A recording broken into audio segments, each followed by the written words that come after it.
क्या सच में डोलने लगा था योगी का असर? बीजेपी आलाकमान ने बना लिया था पूरा मन। आखिर क्यों इन मौके पर यूपी में नहीं हुआ परिवर्तन? योगी के खिलाफ बीजेपी के अंदर खाने शुरू हो गई थी कवायद। केजरीवाल के दावों में कितना था सच? क्या असलियत में योगी से छीना जाने वाला था मुख्यमंत्री का पद? यूपी में बुलडोजर बाबा के तख्ता पलट की प्रक्रिया शुरू हो चुकी थी। आखिर किस वजह से योगी को ये सजा मिल रही थी? किसने आखिरी वक्त में योगी की कुर्सी बचाई थी? जी, सवाल तो पूछा ही जाएगा कि आखिर किस आधार पर तिहाड़ से बाहर आकर दिल्ली के मुख्यमंत्री अरविंद केजरीवाल ने सीधा योगी को लेकर बीजेपी को घेरना शुरू कर दिया। योगी के भरोसे बीजेपी को वोट करने वालों को भ्रम में बताना शुरू कर दिया। ये साबित करना शुरू कर दिया कि अब योगी की कुर्सी भी ज्यादा दिन तक नहीं बची रहने वाली है। योगी की भी मुख्यमंत्री वाली कुर्सी अब जाने वाली है, क्योंकि योगी ने तो यूपी में शानदार काम किया है। योगी की तो छवि ऐसी है कि और अन्य राज्यों के लोग भी अपने राज्य में योगी जैसे नेतृत्व की मांग करते देखे गए हैं। योगी को अपना सर्वे सर्वा कबूल करते देखे गए हैं। फिर यूपी में योगी के रहते जबरदस्त विकास भी तो हुआ है, लेकिन उसके बाद भी केजरीवाल के ऐसे पुख्ता दावे की क्या सच्चाई है? चुनाव से पहले की बात आज हमने फिर इसलिए उठाई है क्योंकि हमने इस मामले के तह तक जाने की जिम्मेदारी ली है। वैसे इंडियन एक्सप्रेस से जुड़े वरिष्ठ पत्रकार श्यामलाल ने अपनी किताब में योगी पर एक पूरा चैप्टर लिखकर काफी कुछ क्लियर कर दिया है। वरिष्ठ पत्रकार श्यामलाल यादव ने अपनी किताब at the heart of power the chief ministers of Uttar Pradesh में केजरीवाल के दावे को बल दिया है। श्यामलाल यादव ने अपनी किताब में लिखा है, ये 2021 की गर्मियों की बात है। योगी आदित्यनाथ को सूबे की सत्ता संभाले 4.5 बरस हो चुके थे। विधानसभा चुनावों में कुल 9 महीने का वक्त बचा था। ऐसे में लखनऊ और दिल्ली के स्तर पर बीजेपी आरएसएस के नेताओं की कई दौर की मुलाकातें हुई थी। एक वक्त तो ये बिल्कुल तय ही हो गया था कि योगी आदित्यनाथ को मुख्यमंत्री पद से हटाया जाएगा, लेकिन इससे पहले कि योगी आदित्यनाथ को नेतृत्व परिवर्तन के लिए तैयार किया जाता, बीजेपी आलाकमान को इस बात का आभास हो गया कि अगर चलती सरकार में योगी आदित्यनाथ को हटाया गया तो पार्टी को भारी नुकसान उठाना पड़ेगा। अब उन वजहों को तलाशने की कोशिश भी कर लेते हैं कि बात भले ही 2021 की हो, लेकिन इस 4.5 साल के कार्यकाल में ऐसा क्या हुआ था कि बीजेपी आलाकमान योगी को कुर्सी से हटाने के बारे में सोचने लगा था। योगी को कुर्सी से हटाने की बात को कैसे बल मिलता है? पहला, केशव प्रसाद मौर्य से योगी के मतभेद।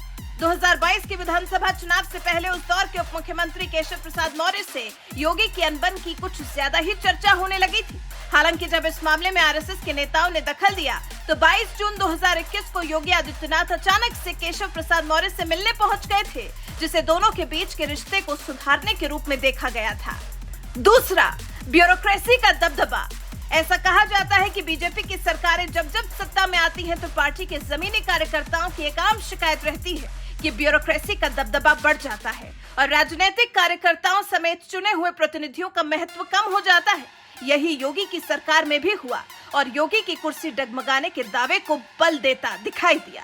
आपको याद हो तो 17 दिसंबर 2019 को बीजेपी के करीब 100 विधायकों ने अपनी ही सरकार के खिलाफ धरना दिया था। तीसरा, योगी की ब्राह्मण विरोधी छवि। सूबे में योगी की बनी ब्राह्मण विरोधी छवि ने भी योगी को कुर्सी से हटाए जाने को बल दिया। श्यामलाल यादव ने अपनी किताब में भी लिखा है कि उस दौर में बीजेपी के कई विधायक भी ये सवाल उठाने लगे थे कि योगी सरकार में कितने ब्राह्मणों का एनकाउंटर हुआ है। चौथा, योगी सरकार में भर्तियों में आरक्षण नियमों की अवहेलना।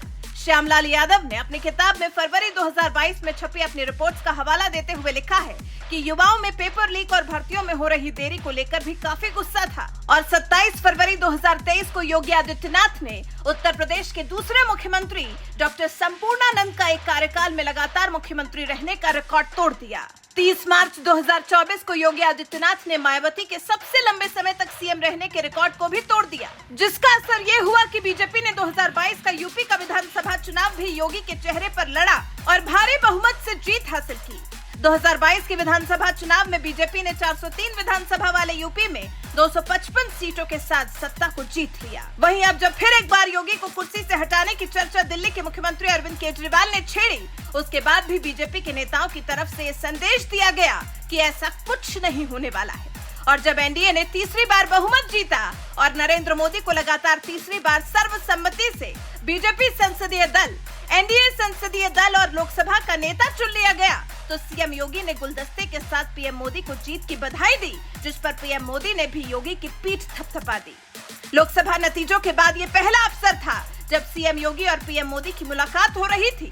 ऐसे में पीएम मोदी का योगी की पीठ थपथपाना, उनकी हौसला अफजाई करना, ये स्पष्ट संदेश दे रहा था कि यूपी के नतीजों को लेकर पीएम मोदी ज्यादा चिंतित नहीं है और उन्हें मुख्यमंत्री योगी आदित्यनाथ के नेतृत्व और उनकी क्षमता पर पूरा भरोसा है।